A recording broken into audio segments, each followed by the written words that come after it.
everybody, Yu-Gi-Oh! Deck of the Month here with a Deck of the Month for February, finally. The reason it took me so long is because I was waiting for the ban list, so my video wasn't, out of date after a week. And not caught up to the ban list. That would just be aggravating. So I waited for the ban list to come out, and now this is the March 1st ban list format deck, and what I'm going to be showing you is Monarchs. Most people might be thinking Monarchs would be a good idea to run because Dandelion's at 2 with its special token ability, and Treeborn Frog, the Monarch's best friend, is also at 2. So people might be thinking, hey, I should probably try Monarchs. So this is my version of the deck. There are no Dandelions, but I do incorporate something else, which you will see later. But anyway, for the deck, we have, obviously, 3 Caius the Shadow Monarch.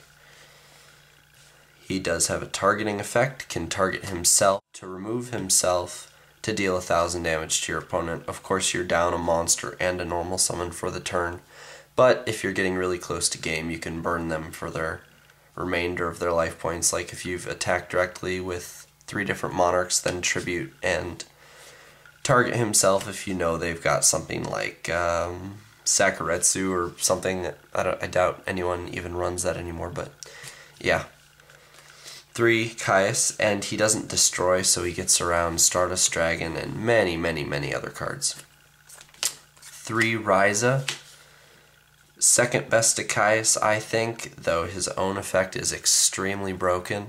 Send a card on their side of the field at the top of their deck. If they sacrificed for that monster, that automatically takes away one of their summons and gives them a dead draw next turn, which is really broken. So yeah, Ryza, he'll just recycle your opponent's cards to the top of their deck to slow down their drawing and slow down all their plays. And together with Caius, neither of them destroy, but they both get rid of cards on the field, so they both get around Stardust Dragon and stuff like that. And that's what I think all Monarchs should do, is the Zabord, Grandmark, and those Monarchs that target and destroy, they're not as broken because they destroy, and just a synchro like Stardust Dragon can stop them and ruin your entire plan. So that's the reasoning for having Ryzes and Caiuses. Next, we have 2 Thestalos for hand control and some extra burn damage, chance for some extra burn damage. And just if they don't have any cards on their side of the field, like if they're waiting on a Gores, you can't put Ryza or Caius down because they'll hit themselves and give you like a -5. So that's where Thestalos comes in. Summon him, hopefully ditch their Gores for 700, and then attack them directly. So automatically you just dealt like 3,100 damage to them while they were waiting on Gores. Cyber Dragon, special summon Cyber Dragon, sacrifice for a Monarch, or just swarm the field, get him out there as a beater, stuff like that. Sangan to search out things like Marshmalon, Neospatian Grandmole. Grandmole is 2 bounce synchros, Marshmalon, tribute for the Monarchs and burn damage. Spirit Reaper, he can poke them directly. He can poke your opponent directly and make them discard a card, and he can't be destroyed by battle, so he's good for Monarchs. 2 Mask of Darkness, this is actually where I kind of go unique from the rest of the Monarch decks. Monarchs don't really have much draw power, especially now that Allure is at 1. But Mask of Darkness, coupled with Book of Moon and Reckless Greed, you can just keep drawing and drawing and drawing and drawing. And that really gives Monarchs the draw power that they need. 2 Level Eater, reduce a level of a level 5 or higher monster on the field to special summon this card from the grave. So, if you've got a Monarch in the field, instead of sacrificing that Monarch for another Monarch, you can just reduce its level, special summon one of these little guys from the graveyard, and then sacrifice for another Monarch and attack directly with both if you clear their field successfully, if they don't have something like Torrential. And even if they do have Torrential, this deck has a knack at coming back fiercely the next turn after being cleared. 2 Treeborn Frog, hence the ban list change. This allows for quick Monarchs to come to the field, During your standby phase, if you don't have any face downs, you can special summon these guys from the grave. So good Monarch fodder and good defensive fodder.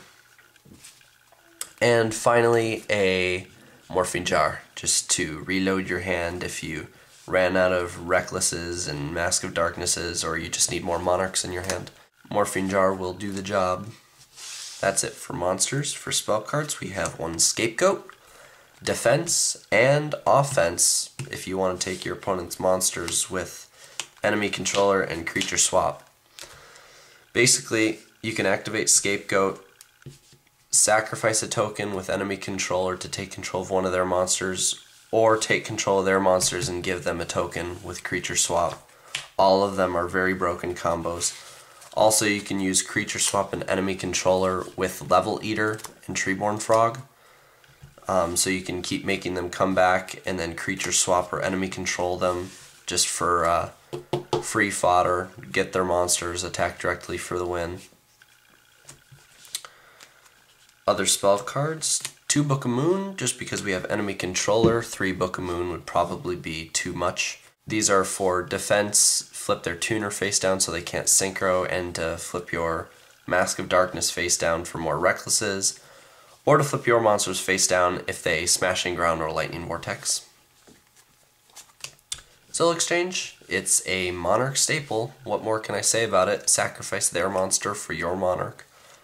1 Allure, just because you're running, I think, 9 Darks, I think. So, yeah, 1 Allure, just because it's out 1, so why not? As long as you have at least like 6 Darks, this will get some play.